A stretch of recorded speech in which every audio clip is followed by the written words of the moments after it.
Hey guys, and welcome to Superficial Intelligence. This is episode number 7. Whoa. Yeah, with a good friend of mine. A lot of you know her, Chani Lisbon. She's a comedian and producer. And yeah, we've been doing this for years now. Oh my God. So many years. Not so many. Some would say too many. Some would say too many. I don't know. But we used to produce a show together in Brooklyn, the Chani and Cher show. And if you didn't say it correctly, it's Chani. My way to explain people how to say it is if you're not choking, you're not saying it right. Oh, okay. Because it's Chani and Cher. Yeah. Not everybody gets it, oddly enough. It's so simple. Yeah, I mean that was like a lot of fun, and the pandemic came about. Are you still producing stuff? You just recorded a big set? I just you had headlined. a big night Stand Up New York. Thank you for coming, by the way. It was amazing. I was Thank so you. proud of you. Oh, thank you. Yeah, I heard your laugh in one of my jokes, and it made me so happy. Dan also has a really good laugh. That's like his his Dan Parafan. He's on a couple of my recordings. I'm going to ask you a really dumb question. Am I supposed to look there or at you? Wherever you feel comfortable. Okay. I'm trying to look more at the camera. Okay. We're just figuring this out. Got it. It's fine. There's some people that were like, well, don't you want to do this? Don't you want to make it shorter? Do you want to? I was like, no. It needs to be casual. Yeah. It will evolve. Let me do my thing, bitch. Yeah. Are you upset that you're not doing a podcast? Yeah, it's like they get so controlling about the podcast they're not asked to be on. Yeah. Well, they're not content creators. Yeah, I don't know if I'm a content creator. I'm just like a person who films myself. I don't actually create content per se. That's content that you're creating. Right, but I'm not like doing this where there's like an editing part and then we're going to make it. Like I'm just like, I'm singing in the shower and then I'll just like post it. I don't know. I hear what you're saying. It is content. It's very minimal editing. Okay. I don't want you to think like that I'm some savant or something or have HBO like behind the scenes with There's a lot of things happening here that people can't see. There's a lot of stuff here. Okay, I do have some equipment. Like you were asking me about that. It was so intimidating, and I wanted to start a podcast like years before, and I just couldn't get past all the equipment. Yeah. I couldn't figure it out. And then I was like, come on, Cher. Other people are doing this. Anyone with 2 microphones can make a podcast. Yeah. You just have to figure out exactly what you need to And do. then There's a lot of information on YouTube. Yeah. And I must have gone to B&H Photo like 14 times. They know in her one by name. week. They know you by name. Like I had a friend that was calling me. He's like, you always at B&H. I was like, yes, because I bought the wrong inline preamp. Yeah. Did they let you return it? They're Jewish. Did they let you return it? They did let me return it. I also sold them some equipment that was like a soundboard. They bought old equipment from you? Yeah, they buy old equipment. Whoa. I mean, they'll give you like pennies on the dime, but if you're not going to I put it on Facebook Marketplace. I have Nobody an old vibrator. wanted it. Do you think they'll use that? They're not going to take that. That makes sense. But I Too mean, far? you have to kosher it too. You have to boil it. I'll get the rabbi involved. I'll be like, yo, where's the hot water? Just dip this thing in. Can I tell you, I got in trouble for one day brushing my teeth at lunch. After lunch at work, and I spit in the kitchen sink because they were cleaning the bathroom sink. Okay. And it was like a big sanitary, like they made me feel like I was a lot lizard that turns tricks in truck stops, and like I live in a Buc-ee's bathroom. Oh my God. How did they even know? They were watching on the cameras. Oh, that's creepy. And that creeped me out too. Are you still at the same job? It made me feel weird. It did make me feel... Who brought you into that meeting? Like they made the HR office. We don't have HR. They made the office assistant tell me, and like kind of the way she did it made me feel like really awkward. Like Julia Roberts when he caught her flossing her teeth and he thought she was doing coke in Pretty Women. I don't know. She was just like, hey, so they saw you spit in the sink and it's really bad. And I was like, well, I don't have monkeypox. I mean, just be like, yeah, I get it, Cher, but it's the office sink and it's COVID times and people. And so the point of me bringing this up is like, I was so upset. I was like, what if I hired a rabbi to come kosher the kitchen sink and he's like pouring boiling water? He's like, listen. They would probably appreciate that. They wouldn't think it was weird at all, probably. And if I had to escalate it, I would call the Jewish owners and be like, what? Just keeping it real and kosher. That's what we do. I also put mezuzahs on every door. No, you didn't. No, I didn't. I noticed that you have a mezuzah outside your door. Who put it up? Because it's a little... I put it up. But did you ask someone if that's where it's supposed to go? Should we not do this on the podcast? Well, it's supposed to be in the doorway and it's outside the doorway. Oh, so it should be inside the door frame? Yeah. Okay. Do you want? My brother can like FaceTime with you, and he'll show you exactly where it needs to be because it has to be like a certain space between the top part and then. Shannon doesn't even know what it's called. That's fine. Like, he doesn't need to. He's like, "Is that the matzah?" I'm like, "No, babe.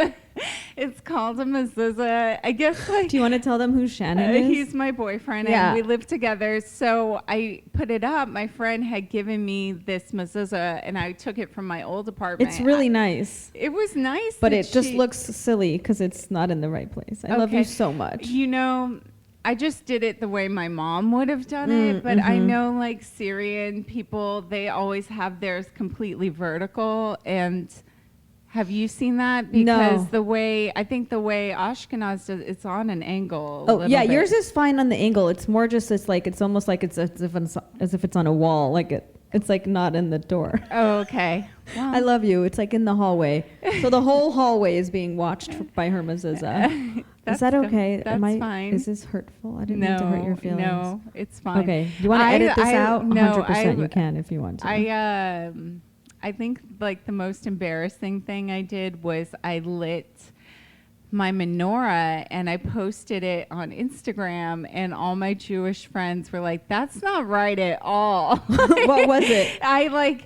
So I started from the left side. Oh yeah. Which like it makes sense. You should go from the right side to the left. Oh my God, that's so funny. The way that you read Hebrew, they're like, "Who told you?" I'm like, "Look, guys, I'm from Texas. Like, yeah, you're lucky I have a menorah. You're lucky. I'm like, I did it right if I didn't burn the countertop. Yeah, like obviously. I did in high school. Oh yeah, that happened. And I got in trouble. Well, obviously. Wait. I feel bad about what I said about it. It's okay. Take it out. I don't want to take it out. You want to keep it in? Great. Don't say anything like you don't want to, because I don't want to edit this. Yeah, she's just like not into iMovie at all. I'm going to show you what my frustration. I just feel like it feels like I came on this podcast and I'm just like, let me see your kosher kitchen. And it's like, that's not why you invited me here. You know what I mean? The whole story about the brushing the teeth is pretty bad, but I don't think anyone from my job is like listening to this. Oh. I mean, that I told the story. But it was, what are you going to say? No one's really knows where I'm at. Yeah. Do they know that you have a podcast? I don't have a job, which is why I don't have a job, so I could just talk about people. I'm kidding. I don't talk about people. They know that I have a podcast. But they're not going to look for it? I'm not going to clip it out and make it easy for them. I mean, they're going to have to listen to every episode and see if they have problems with whatever I'm saying. How bored do you have to be to do that? If they're going to be like listening just to find problems? Yeah, that would be an issue. Right. I feel like if they wanted to go after me, it's not hard. No. It's not difficult. But you're an amazing employee. I can't see them being like, that thing you said in episode 7, minute number 6 was like offensive. I mean, it's complicated because it's very competitive. So I feel like, there could be people that would be like, ooh, Cher, what is she doing? But in the past, in previous situations, like my boss loved that I did comedy. He thought it was so cool. I had like one of my buyers said, hey, he would tell clients that I was a stand-up comic. He would just walk into the room and be like, she's a comedian. And then I had to be like, yes, I perform stand-up and I do that at night. Like, I don't advertise that here because I want to keep it low key. But when we were doing virtual meetings, my clients sent me Google Hang for virtual appointments. And because I was using, my own Gmail accounts for my personal email on my phone, when I clicked to accept the meeting, it signed me in as Cher@SherLandman.com. And then they knew. Oh. And then they were like, oh my God, did you know Cher? That's so awesome. Like they wanted to know more about it. They were super curious. So now like 2 of my clients know that I do stand up, and every time they're like, are you performing while you're here? Like, and I said, yeah, I performed at this one place. They're like, why didn't you tell me? Oh, like in another city? Yeah, they were like, we would have come. And I was like, I don't know. Because it's so weird when you perform a show, especially in a different city, and you don't know the club and you don't know the producers. You have no idea what you're walking into. Yeah.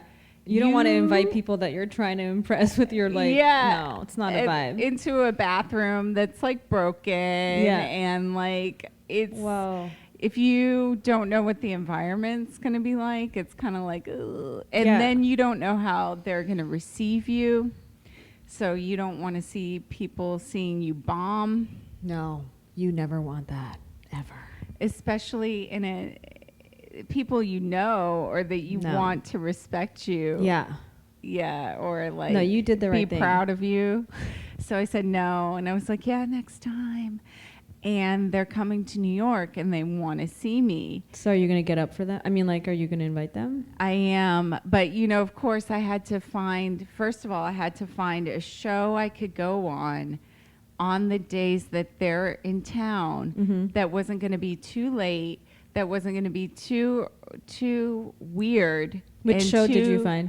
I found something at Greenwich Comedy Club. Sharon Simons has Simon Says Laugh, which she was like so nice. Immediately I told her what was going on. I said, I literally only want 5 minutes and I'm bringing a small group. I was like, do not put me on for longer than 5 minutes because it's nerve-wracking. Yeah. And I don't know how they're going to, I don't want to say anything that's too sexual. And then they it's think, such a and thin then line to walk. And then they think like that they can go ahead and be weird with me after that. Well, I'm surprised that you even like are performing for them. I would be like, I don't have anything this week. I found something and I was like, all right, let me just do this because they've been asking for a while. Wow. But now I have to think about the 5 minutes that I'm going to do, and it has to be clean. It has to be, most of my stuff is pretty clean, like, but not, I don't want anything that's going to paint me in a bad light. Like, and my concern is I have a lot of jokes that are kind of like suggestive in a way of me maneuvering the system. Oh, yeah. So I don't want them to think that I'm like some slick Rick that's dishonest. Well, you're not, but you still don't want to even give them that idea that that's your like underlying id. No. Yeah. I don't know. When is this happening? September. Well, just tell them it's Yom Kippur. Tell them it's Rosh Hashanah. There's something happening in September that you're not available. Who knows if they'll even come, though? That's the thing. I mean, 5 minutes, I can get together and do 5 minutes. Yeah. There's something. I mean, even if I just talk about my boyfriend and that relationship. Oh, yeah, the Hanukkah bit. I like the Hanukkah bit. That's like 3 minutes. Yeah. That is not related to anything. Yeah. Has being in a relationship given you a lot more material? It's weird because I think like every time I've been dating someone, I always have like a group of jokes that goes with that relationship. So of course, like I'm not going to do any of those old jokes anymore. Right. Except for like some jokes that I turned into him. Like which one? Well, I had the one where I say that my friend's like, you can't go out with that guy. He voted for Trump. And I was like, if I stopped talking to everyone who voted for Trump, I'd have no one left to pay for my wedding. That's not true about him. Right. But I'm not going to give up that joke. Yeah, no, that joke is so good. It seems like it would fit for him. Right. Because I'm talking about him being from Texas. Right. And everything. But he didn't vote for Trump. Okay. No. Okay. So he's safe. Just kidding. We have a big thing in my family right now. What is it? Like, my cousin will not talk to any family member that votes Republican. Wow. That's intense. And I'm like, damn. Where do they live? I feel attacked. Where do they live? They live in Brooklyn. Wow. Anyone that votes Republican? Yeah. Off the family tree? Yeah. Okay. We're not going to talk to you anymore. That's so intense. It doesn't matter, like, what you did in the past, in our relationship. It doesn't matter. Are you close to them? You didn't vote Republican, so you can talk to them? They don't want to talk to me. You vote Republican? I mean, I'm not getting into, like, because I am moderate, so I vote whatever I think is the least worst choice. Yeah. And it's not been good. I don't know. I haven't Neither options are good. I know. Like, I haven't felt good after voting in my adult life. I hate talking about voting. I'm sorry that we got here. I don't even know how we got here. Every time I do it, I feel like I'm doing the walk of shame afterward. Yeah. It's not cool. I feel like, is there a good candidate we can be excited about? And some people would probably be very incensed right now, super angry and being like, well, I felt that Biden was a good candidate. I'm like, do you? Did anybody? I mean, we were just working with what we had. I think. Yeah. All right. I know. I didn't mean to kill the room, but it's like a thing that's going on right now, and I don't know how to remedy it. Like I don't really want to. I don't know that we can. I don't want to like go out of my way more, because that's the thing. It's like the whole idea is you're intolerant, but you're the one canceling people. Yeah. And you're the one that's saying like people can't have an opinion that's different than you on multiple topics. Yeah. So I hope things get better. I just see it as being like, it's going to get crazy. I mean, Donald Trump, he will do everything he can to run again. It seems like he's really ramping up for that. I don't know if there's anyone that's going to be able to challenge him on the right. I mean, I see DeSantis is getting like a lot of favors, a lot of like hype, and people are like, all right, like this might be the guy, but I don't think he's going to go against him. Mm. And I was not prepared to talk politics on this comedy podcast. I'm sorry. So he might just get swooped up. I think that's his plan, is like to swoop him up. And I don't know what they're going to do. I don't either. We'll edit everything out. We have 3 minutes so far that are workable. Oh my God. God, I'm sorry. I didn't take us there. I think it was a mixture. It was a combo. Yeah. We both did. Yeah. Have you talked politics on this podcast before? I think a little bit. I think I was talking, I don't like to get into it because it's just. Yeah, it's a sad. It's so divisible, Yeah. It's like a great way to divide the room. Yeah. So we can move on if we want to. Yeah. You feel good about that? You're next. What do you mean? What do you want to talk about? I kind of want to talk about like how things have changed for us since when we first met. Oh my God. Yeah. Right? Like how many years ago did we meet? 5? Probably 6? 5, because I was it was about 5. Yeah.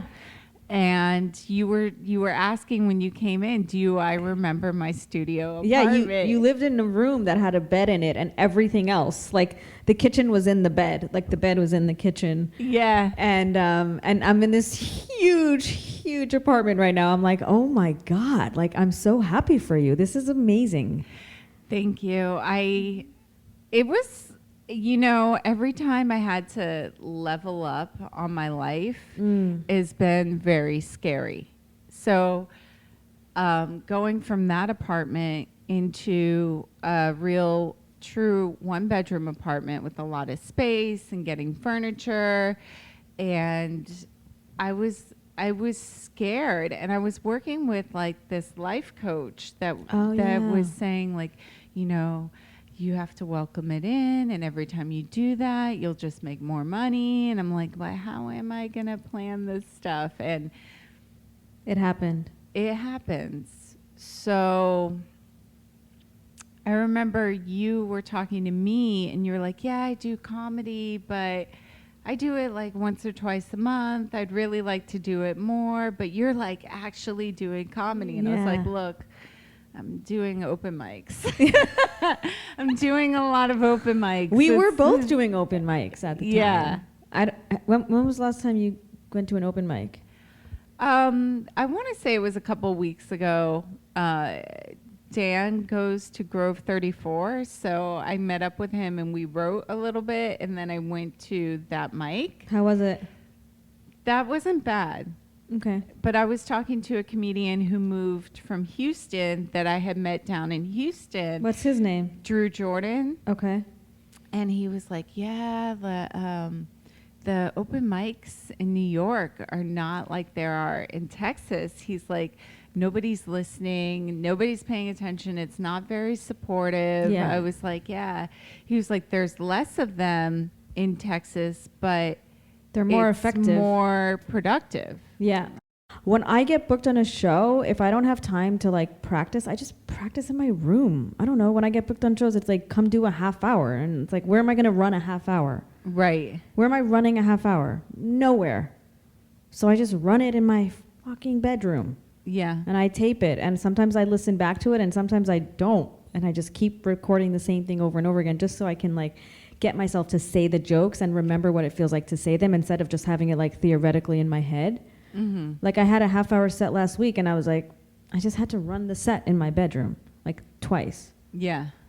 I didn't go to an open mic. Like I just didn't, I'm going to go to an open mic, pay $5 for 4 minutes. Mm-hmm. And then what do I learn from, you know what I mean? Like it's, yeah, it's hard, but it's doable. How was the show? It was amazing. And like, of course, it is. And that is preparation. Like when I did the hour, I ran it twice or 3 times, just the whole way through. Where? In your house? In my house. Yeah. Just 3 times? That's it? Yeah, because I was doing like 20-minute chunks. Oh. And I had transcribed the whole thing. So mostly I was able to do 10, 15, 20-minute chunks that I was... At different sets. At different clubs or different rooms. Yeah. Different shows I did. Yeah, some people gave me time also leading up, which was nice. Dan gave me a lot of time. Yeah, he let me do like 25 minutes, and I was like, whoa. Like twice. Yeah. He's such a mensch. Dan, what up? Yo. I love him. Yeah, he's so awesome. So, yeah. Did you see any of Kanye's new collection that dropped at Gap this week? No. I tend to stay away from the Kardashian, Kanye, anything related to them. I just feel no connection. Yeah. That's just where I'm at. I know some people, my really good friend loves them, loves anything Kourtney does. Or Kim, sorry, Kim, sorry. Kim is the big one. Kim is the big one. But like for me, I just, I never watch the show, so I don't like, they don't. What did he drop? Okay, so for me, being in the fashion industry. Oh yeah, you're in the fashion industry. This was a big deal. What did he's with Gap now? He did a collab, I guess, and like I didn't even know this. Shannon was like, it's like Balenciaga Gap collab. I was like, I don't know. He insisted that the product was merchandised, and when we say merchandise, that's how it's displayed in the stores for the public to purchase and buy. And he insisted that it was merchandise in these like giant trash bags. They look like the IKEA bags.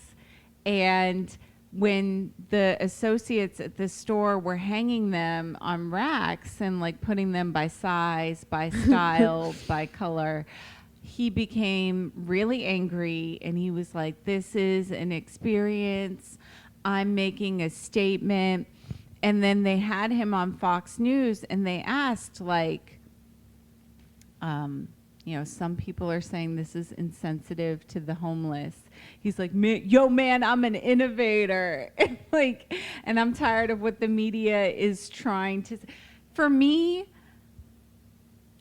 if I want the experience of digging through a bin for a $150 sweatshirt, I'm not paying $150 for it. I'm paying $2.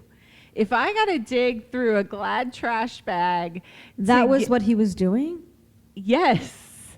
That's how he wants people to shop the store for his stuff. Okay. I don't know. Okay. Wow. Yeah. Great. So he got mad that they were hanging them up. Right. Oh my God.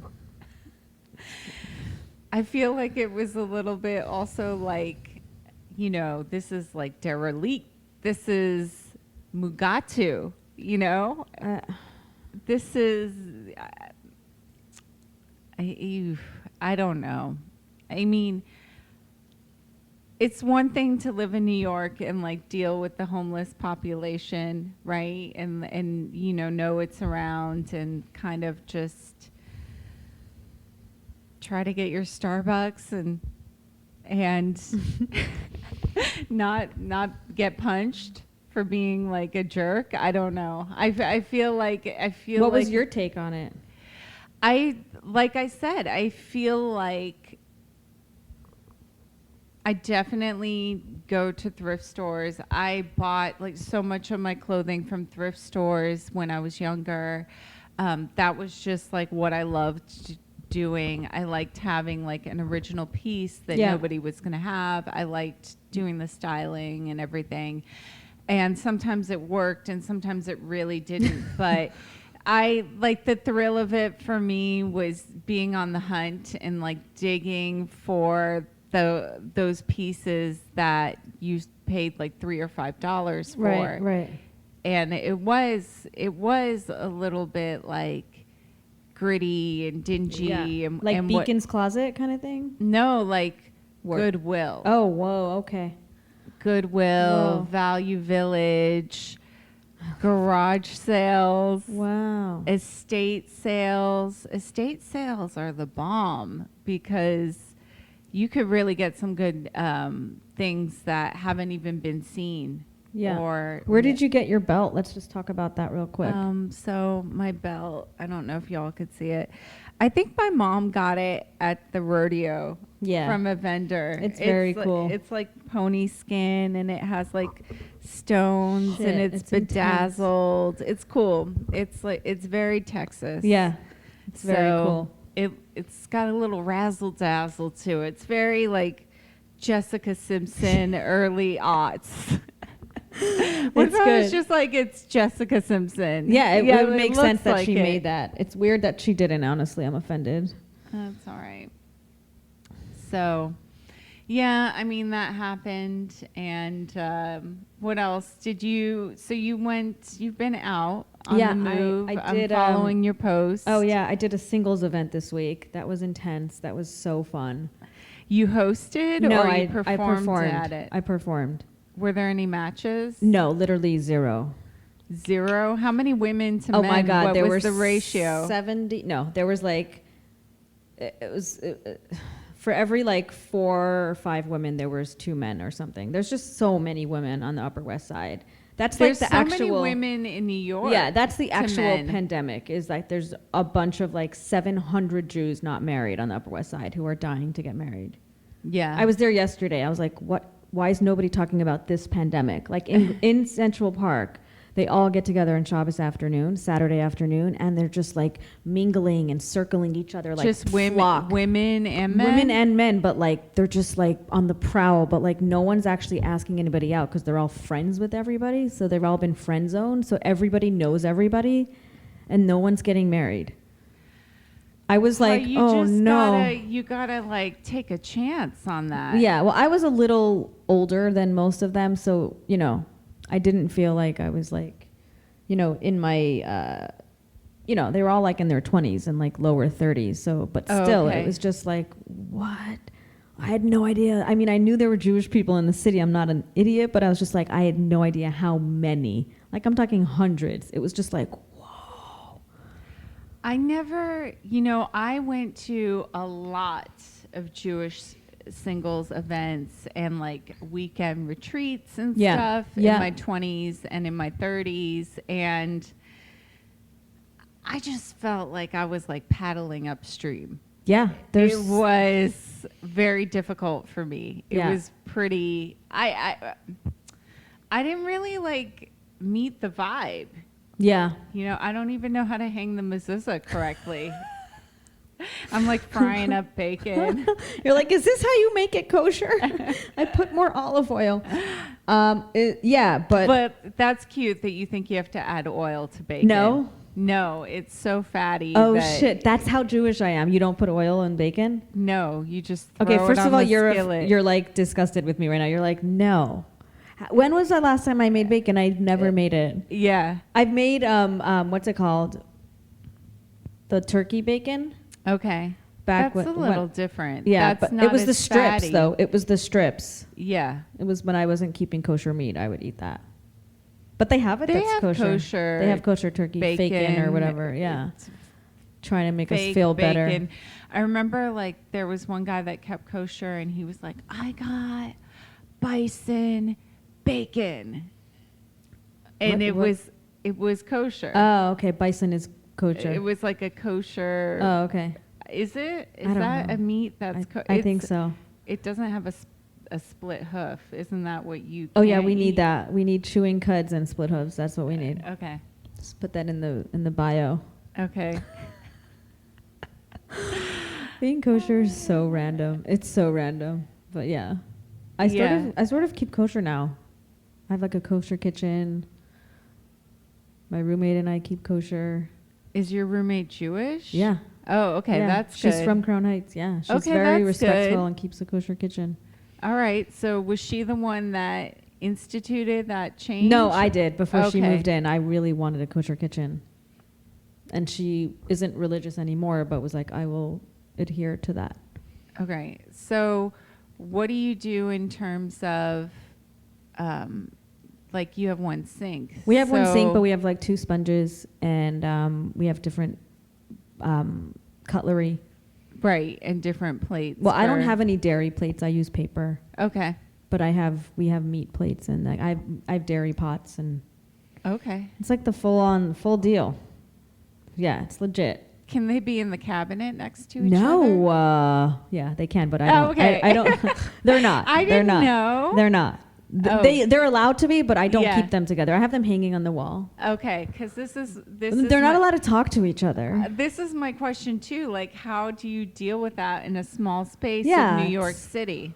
It's not ideal. That's why I never bought more dishes. Also, I don't cook with dairy that much. So like if I'm, is this interesting? Pasta on a pan. I have a pat, like that's dairy. But like I'll just put it on a paper plate. I was interested. Oh, you were? It's okay. Okay. Yeah, like I'll put it in a, I have a dairy pot and a dairy strainer, but then I'll like put it on a plastic plate and I have like real cutlery. So this is something interesting that I'm doing tomorrow. What are you doing? My friend told me, and I've been kind of talking about this, but now the appointment is coming up tomorrow, so I'm nervous, that because my grandmother was born German and left Germany, she had her citizenship revoked during the war. Okay. You can be restored citizenship to Germany as a descendant of Jews that were forced to leave. So what are you doing tomorrow? So I'm going to the German consulate and I'm showing them all of the documents of my family leaving Germany. How did you get those? That's so cool. Are you starting to cry? Yeah. Like, wow. huh? Are you getting emotional? No. Oh. Okay. It's nerve-wracking. It's like a little bit crazy. But my mom, she was able to find like my great-grandfather's birth certificate and marriage certificate from Germany. Wow. And then my uncle had my grandmother's birth certificate from Germany. So they're really interested in making sure that they could see like, okay, you really were German and you came from But why Germany. do you want German citizenship? I don't know, because y'all owe it to me. I don't. But do you want to go back? Hell no, I don't want to live in Germany. But like, I think it might be cool to have a EU passport and the ability to live and work in Europe if you wanted to.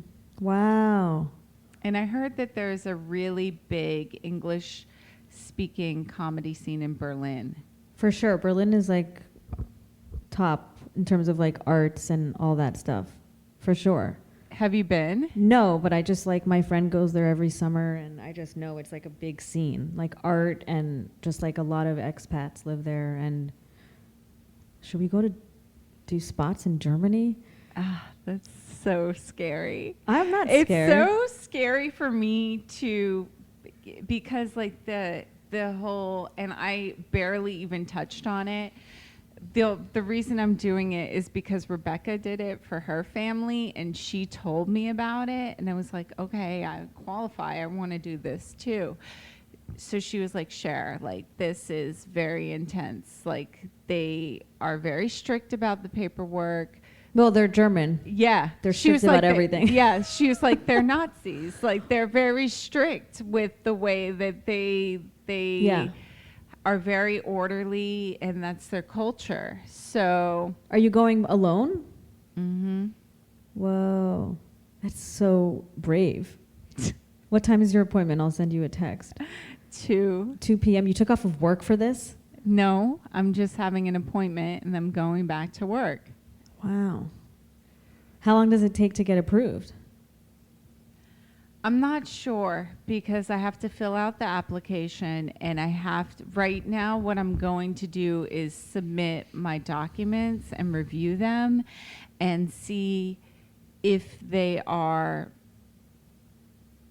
stand well enough, because I have photocopies of everything. Oh. I don't have the actual documents. So if they do want hard copies of these German documents, they have access to it.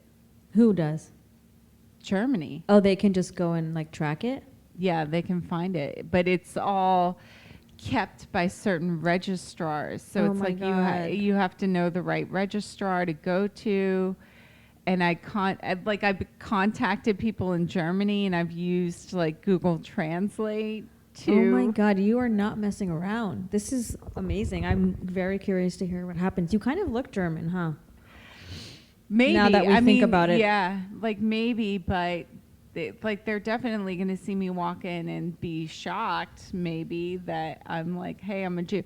I'm looking at I look at my grandmother, and I look at my great grandparents, and I'm like, they're tiny. Like, my great grandfather was 5 foot. No. Yes. At the beginning of his, when he was an adult, or as he got older?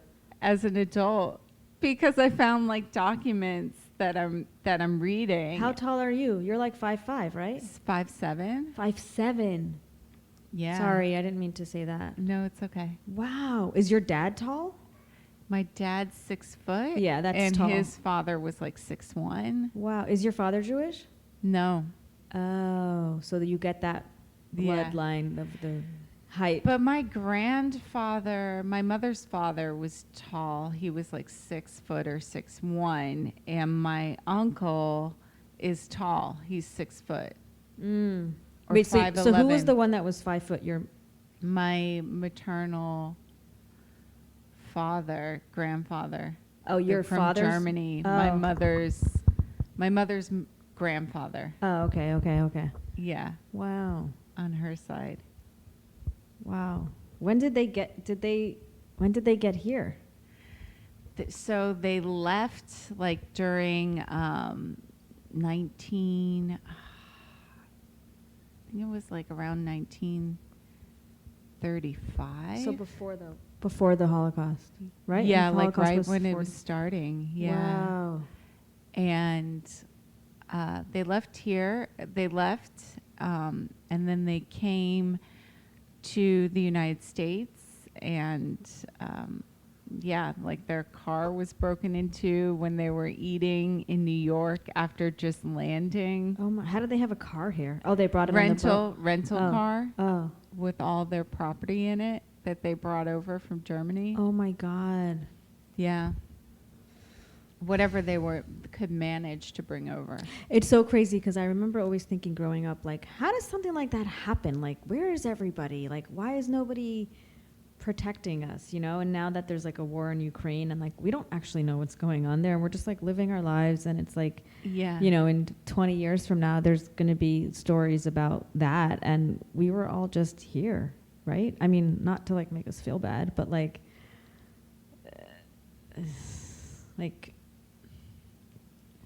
I think there's a herd mentality, and I think that there is, as gross as it is to say, there is some part inside of every human person that can be a little bit evil, and I don't know what that stems from. It's probably some survival thing. If you think that you're gonna cut out something that is a threat to your existence and your health and your happiness, and then when it becomes an organized threat, and it becomes everyone's groupthink, herd mentality is do this. But a lot of the citizens were kind of what could we do? Yeah. So, and they were being ratted out for helping Jews to get out, or so crazy, enabling, or fostering help. But we were lucky. There was someone in the one of the neighbors where they lived told them, you need to leave, because Whoa. they saw what was going on. Yeah, they worked in the government, and the husband was a SS or Nazi, and they were like, okay, look, it's not going to be good for you guys, so just get out. And they listened. Yeah.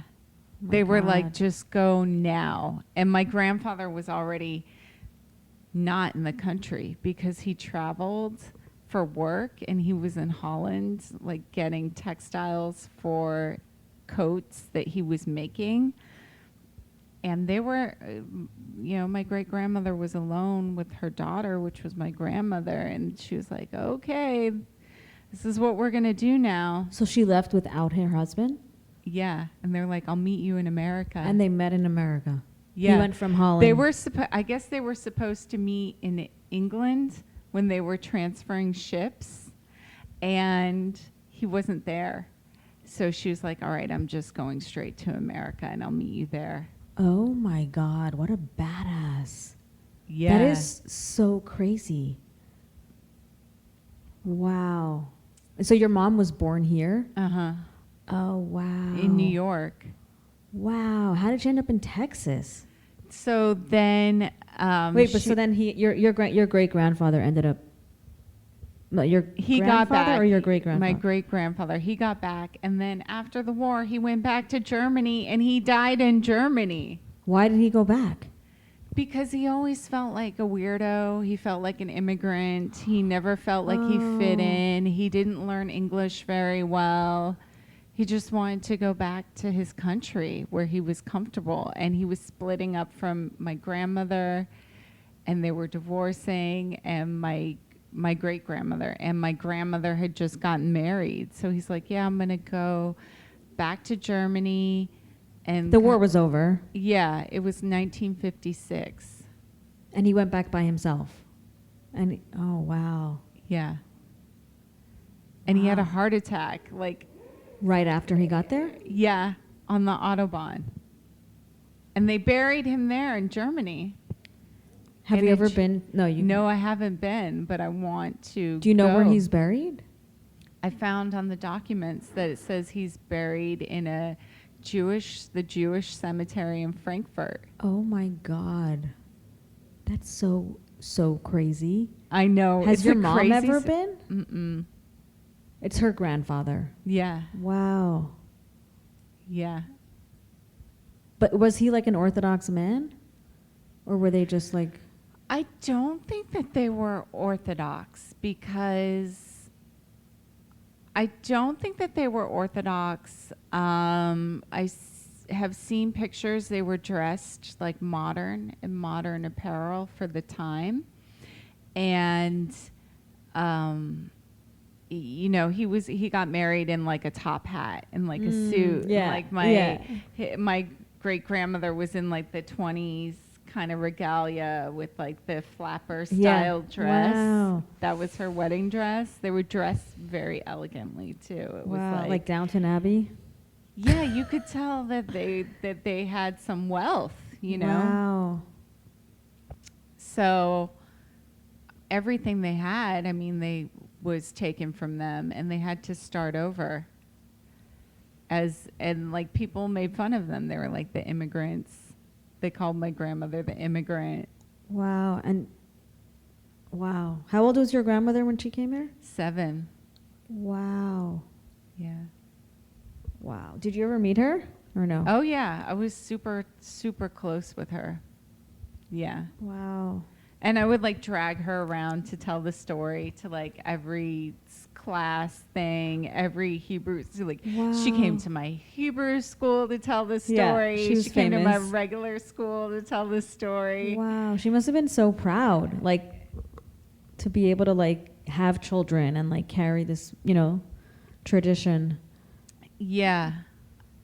I mean, she always spoke about like we were Jews and that, but she wasn't religious, right? You know, right? She wasn't religious.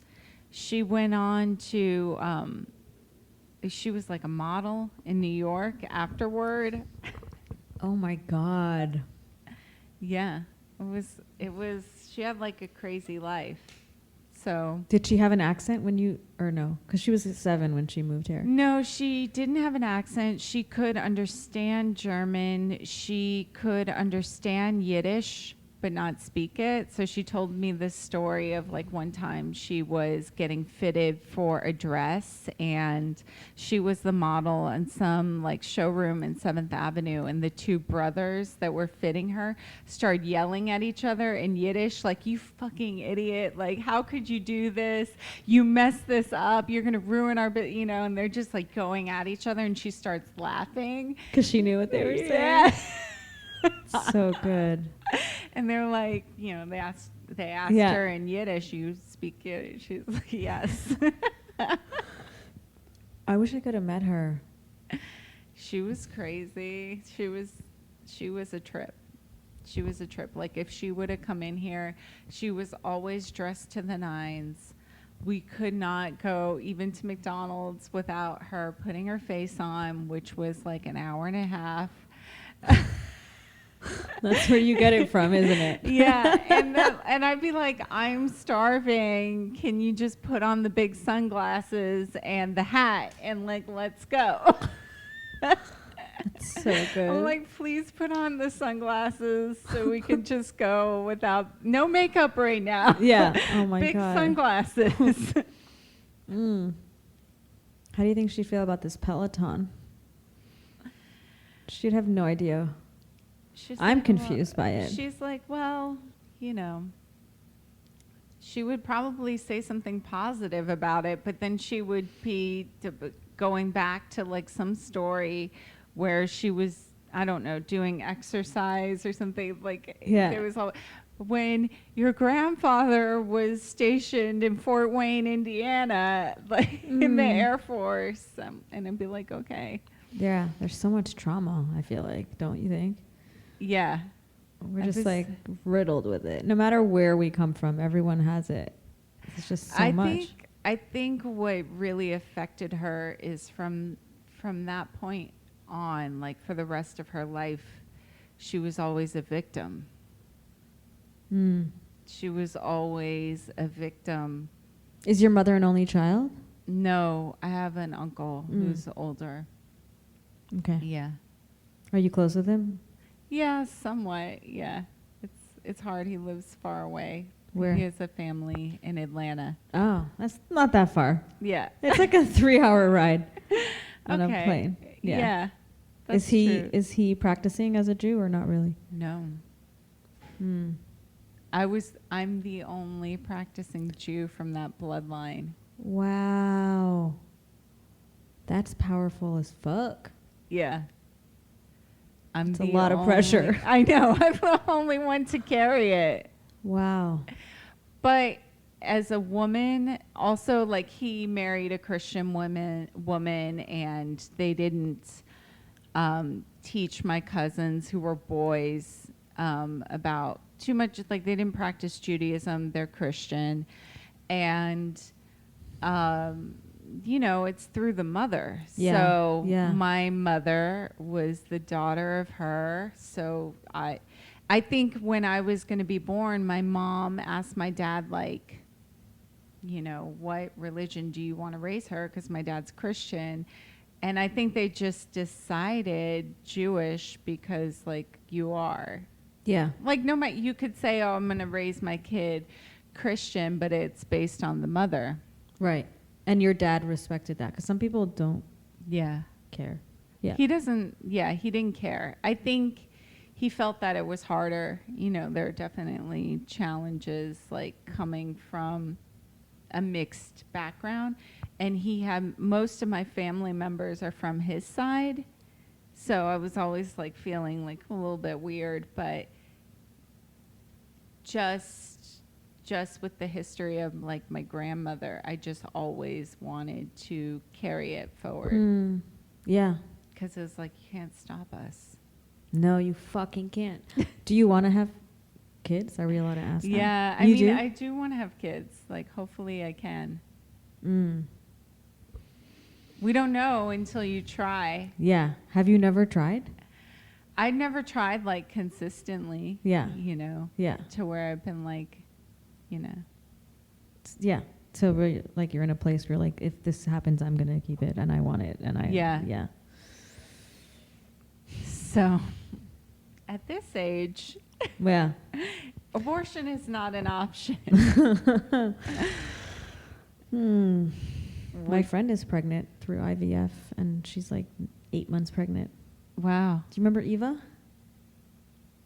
Yeah, blonde. Fucking pregnant. So crazy. Such a miracle. Yeah. Was it hard for her, I guess? How old is she? She's 30. She just turned 40. Oh, okay. So I guess it's every person is different. Because, like, when I'm like, oh, what's that? You know, it's like you can't base it on another person. It's just, we'll see. Yeah. You don't want to have kids? Or I don't feel like I'm in a time crunch. I know my age says otherwise, but I like mentally, I don't feel like, oh my God, I have to, or my life is not going to be complete if I don't. Okay. Yeah, I don't feel pressure to be with someone for children. That's rare. I know. I feel because very you come lucky. from like a very big family. I know. I have 11 brothers and sisters, but I don't know. I don't feel the need. I mean, I know that like if I do become a mom, it'll be like the most healing experience, but I don't feel like pressure that I need to have kids. Yeah. Yeah. We'll see what happens. We'll see what God wants, you know? Like if I meet someone and then like the timing is right and like my mom had a baby at 42. Okay. So. Good to know. Was that you? No. She had me when she was like 20 something. Oh, okay. She got married after and then she had kids like the same time my sister was giving birth. Oh my God. So how many kids does your mother have? She had 8 and then my dad had 8, but they only share 5. Does that make sense? So it's 5, 3, and 3. 8, 9, 10. Wait, 5, 6, 7, 8, 9, 10, 11. Yeah, it's 11 altogether. God said, be fruitful and multiply. And they took it very literally. Yeah. They're like, we're not going to skimp on this mitzvah. Let's make sure we get into heaven. Neither of them are getting into heaven. No, my mom will probably, for sure. I watched the funniest thing. It was, there's this comedian that we've been watching on, he's like a comedian, show producer on HBO called Nathan Fielder. Have you I never heard of this him. guy? He's like this Jewish guy from Canada, and he has this whole series. So he's doing one called The Rehearsal, where he hires like actors and he sets up stages and he puts regular people in scenarios so they can rehearse for real life. Like what? So he had this woman that was like, well, I never had kids, but I wanted to have kids. So I wanted to have the feeling of having kids. And then, so he hired these child actors to mimic being her child and growing up. And she lived in a house and they filmed the whole thing. For how long? I don't know if it was like a couple months, and? but they made it from like 0 to 18. The lady was kind of crazy. No shit. Yeah. And so he was trying to find, she was trying to find someone to date to participate with her in this. And like, of course, no man wanted to do it. And shocker. And she was really religious and Christian. And so the guy producing the show, he was like, well, I also want to have children. And I think I could benefit from doing this rehearsal. So he's like, hey, I'll do this rehearsal with you if you're okay with it. And she's like, yeah, he could co-parent the child on set with her. But then they were having like a totally platonic relationship except for just raising this kid together. And what was funny was like the guy was Jewish. So he invited his parents over and they were like, hey, like, don't you think you should have like some parts of your Judaism on this child? And he was like, I wanted to know why my parents cared so much about this fake child I was raising and teaching it about Judaism. But they were pointing out to me that I had acquiesced in other relationships and not kept any of my faith. So he's like, I'm going to practice this. So he starts lying to the mother and saying, I'm taking our son to swimming practice. And then he would drop him off at Hebrew school. Yo, where can I watch this? This sounds insane. It was so funny. And he was like, so I decided to take Adam to shul. And he was in the car and he was like, okay, like this is a kippah. It's a Jewish hat. It's a very special hat. Only Jews can wear it. So are you Jewish? And he was like, yes. And he put it on because he wanted to wear the kippah. Wait, so where do I find this show? It's on HBO. What's it called? called? The Rehearsal. Oh, I heard of it. Yeah. So it was. Is it all about this woman and these kids, or is it every section is every season? There's different episodes. Oh. So then, like after they were done filming it, the mother of the actor was like, "Hey, so my son's really confused now, and you need to tell him he's not Jewish." And that he was like, so basically, you were acting and Judaism is bad. Like, that's not the real religion. Go ahead, keep going with Jesus Christ. You don't want to be a Jew because it's so much more difficult. People don't like you. Oh my God. And there was a lot of like anti-Semitism too, because there were like parents and stuff involved, and they were like, hey, can you tell these kids they're not Jewish? And stuff. They had like their own beliefs. And then the Hebrew school teacher, the Jewish tutor that he hired, like she was like, you should use your platform to tell people about Israel. And oh my God. I'm going to watch it. It sounds crazy. I'm excited about it. I was telling Shannon, I was like, so just this little part of what you saw, like, what do you think about Judaism? Oh no. Well, what would you do? Are you still on board? Yeah. And he was like, I had a hard time explaining to the kid, like, questions he was asking. He was like, do Jews speak English? Because he brought him to shul and everything was in Hebrew. And he's like, what are they saying? And of course, he doesn't know. We don't know what they're saying in Hebrew. No, Nobody knows. Sometimes I know. You know. Yeah. I don't know. Yeah. I'm saying like. Yeah, most people. People that didn't go to yeshiva. Yeah. Don't know what's happening. Yeah. It's a lot of board time. You're like, are they almost done yet? I'm like, oh, we're standing up again. This is the sitting and the bending part. Now we're bowing. Now we're on our knees. What's happening? Yeah. Yeah. You're like, when can we eat? That's always the question. I know. It's like, when can we eat? There's a lot of fast days. You did a fast. What was the fast? It was on Tisha B'Av. Okay. You've been paying attention. Thank you so much. That's so nice. Following. There was a fast day 3 weeks ago. It was 25 hours long, or 24 hours, or sundown to sundown. No water, nothing. It was intense. I'm on medication, so I asked the rabbi. He said I could take like this much water with my pills, so I didn't have to like take it without anything. But yeah, it was an intense day. I'm exempt from fasting. Yeah, you're lucky. You have diabetes. Diabetic, Yeah, you're lucky. But I still try to do it. Yeah. Have you been in touch with Rabbi Ari? They're redoing the entire shul. They're closed for like a month for remodeling. No, they're remodeling. I talked to him a little bit. Yeah, so I'm excited to see it. They're putting in a new kitchen and like all this stuff. It's gonna be amazing. Oh, that's cool. Mm-hmm. He's the best. He's like the coolest. Yeah. So he's got to get that done before the high holidays. Yeah.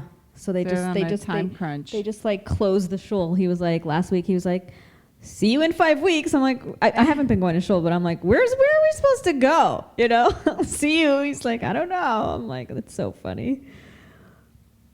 I went to. I'll be curious to see like what the Chabad at in Jersey City. Oh, have you been there at all or no? No, I usually just go for the holidays, and I went in the West Village, which was cool. Like there were cool professionals and stuff, and the rabbi and the rebbitzin were so nice, but it was a little odd for me because they were like 24 years old. Oh my God, here in Jersey City? No, in Manhattan. Oh, which place? They were really young. They were just young, I felt like. Yeah. And they were nice, but it's like when you would feel weird if you went to a doctor's office and it was like a resident, and you're like, have you done this before? Do you know what's going on, sir? I know. They for sure got proper training by I don't know who, but yeah. I know, but you know what I mean. Yeah, for sure. That's really like funny. a life experience. Yeah. You feel odd. Yeah. They're like, how does that make you feel? I'm like, well. I've been doing this for 20 years. They're like, it's a stressful situation. So how do you feel about that stress? And I'm like, well, but I mean, they do have more life experience than me in other areas where they have a family, children. They probably have a lot of kids, right? No, just a few. But I mean, that's a different experience. I have no experience with that. Yeah. Yet. We'll see. God bless. So, any big plans coming up for you? I'm writing a one-woman show. Oh, that's cool. Yeah. It's really scary because I have no idea what I'm doing. But I want it to be like the story of my life, not like comedy. Uh-huh. You know, like telling the whole story of like growing up religious, not being religious, becoming an alcoholic, like all that stuff, dating a girl, even though I'm not gay. It's fine, it happens, you know. I mean, there's nothing wrong with being gay. I'm just, anyways, the point is because that you're dating, I'm dating men now. You're dating exclusively men. Yeah. That was your late college phase. Yeah, it was a 3-year phase, no big deal. And then just talking about like my hair loss and trauma, you know. How's your hair doing now? It's doing pretty good. We knew each other when my hair was falling out. Yeah, no? you shaved your head. Yes. I can't remember. It fell out so many times, so it's like hard to keep track of like who I was friends with when. But it thank God that I thought it was falling out like 9 months ago, and then there were some bald patches, and now it's like growing and it's fine. And it's like I don't put any heat on it. I don't put any color on it. Like I wanted just to let it be natural because I don't want to like fuck with it. So I don't even like blow dry it. I have this like really fancy ass blow dryer, and I just like look at it in the morning. I'm like, not today. Like I just don't want to ruin my hair, you know? So, but yeah, so I'm working on that show. I'm trying to, I need help with it, you know, like I've written a lot and I need like help like making it into like a show because it's just like a bunch of different stories now. Mm-hmm. I think, you know who wrote a lot of plays do you know Krista? Commodore? Mm-hmm. Yeah. She has written and produced a few shows. Doesn't she live in France now? She's back. I saw her at a class that I took, which was a clown class, which was kind of cool. What? Yeah. She's back? I thought she like permanently moved to Europe. I don't know. I know she was studying there. I don't know the full extent of like how far. That's awesome. If she's permanently back here, if she plans to go back Can there. we talk about this clown class? That sounds really interesting. Yeah. What was it? So there's an instructor who she studied with, and why am I blanking on this? This is Ed Malone is the instructor.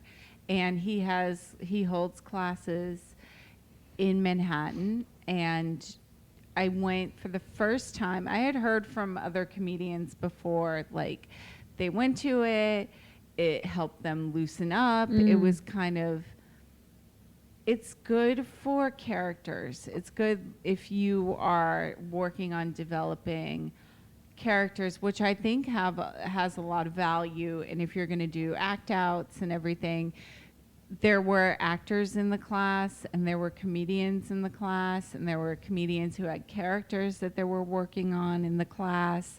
And you just go around and you do different sort of like, I want to say like role play exercises of clown to. Was it one class or was it like 6 weeks? There's courses. I just took one class, so I haven't decided if I'm signing up for the course. I haven't committed. Wow. But it was cool. You learned a lot? I got some good feedback. It was a little bit different about how you were trying to approach the laugh. Like how to get the laugh. And it's almost like you wanted the laugh in natural places, or when you're vulnerable, or how to loosen up and like let go of results, and just like he told me like, eat this banana while you're telling the joke. I'm like, is this sexual? When it was like supposed to be like a weird thing to get you out of the element. So like talking and. Oh my God, did it work? Like, were you able to tell a joke while you're eating a banana? Yeah, he was like, tell the joke and eating the banana. He was like, tell the joke like you were your boyfriend telling it. Like, how would he do it? Oh, wow. So that's pretty cool. It was interesting. Yeah, it was cool.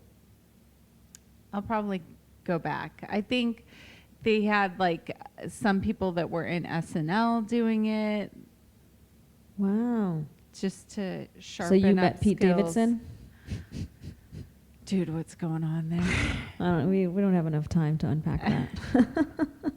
We just don't. Was he trending on Twitter again? Oh, I don't know. Or was it like a joke? I have no idea. I'm like, she basically said that she was only with him for a good time. Really? Even at the beginning of their dating. Mm. And he got like tattoos of her on. Ooh, she didn't get any of him? Oh, that checks out. Oh, no. Poor Pete. Yeah. He's going to be fine, though. He'll be fine. I'm not concerned about him. You're not concerned? I mean, like, he's going to be okay. I mean, he's doing better than us, but like, I don't know that I wouldn't be concerned. What is my concern going to, like, he's on a path. He's going to live his best life. He has his own higher power. He has his own higher power. Pete, bless up. Bless up, Pete. What else? Is that it? I don't know. When's lunch? I'm hungry. I'm starving. I'm definitely getting pizza after this. You're getting pizza? What are you going to eat? I bought so many groceries. I was appalled at the grocery bill. I'm like, this seems... Where do you shop? Traders or Whole Foods? We went to... Whole Foods is expensive. I shop at Trader Joe's usually, but we went to ShopRite because we had to like charge the car. And I think there was... Do you know how... privilege that sentence... We had to charge the car. Okay, keep going. No, I'm with you. I'm 100% on board. I think there's like... It's such a humble flex. Go on. I think that there's like a grocery anorexia that happens if you only shop at Trader Joe's. When you go to another place that has like regular brands and other things that you can get everything that you want at Trader Joe's. But then when you go somewhere else, it's like, oh shit, I forgot about these. You're like, Betty Crocker brownie mix. I'm going to need that at some point. Yeah. Wait, are you making brownies? I want brownies. I want to make cookies. Oh my God. I'm going to a dance party after this. Really? Where at? In Bushwick? Bed-Stuy? I don't know. Is it Bushwick? Nowadays it's called. Oh, yeah. That's cool. It's my friend's birthday party. And then I'm going to a different birthday party and a rooftop dinner party. It's a full day. And you recorded a podcast. And I recorded a podcast. There's a lot of stuff I could get canceled on this one. I may never get booked again, but I don't know from what. No, I'm just kidding. Not for you. I'm worried for me. Why? What did you say? I don't know, stuff about work. Oh, no. She's killing it. No. You're killing it. You literally are killing it. They love you. Hope so. I know you for like 6 years. Like, you've always felt like, I don't know. And then you get another bonus, and they're like, we love your work every time. I don't know, but it's different. Like, it's not. You didn't say anything. Literally. You're fine. Hello. She's killing it. Okay, let's just move on.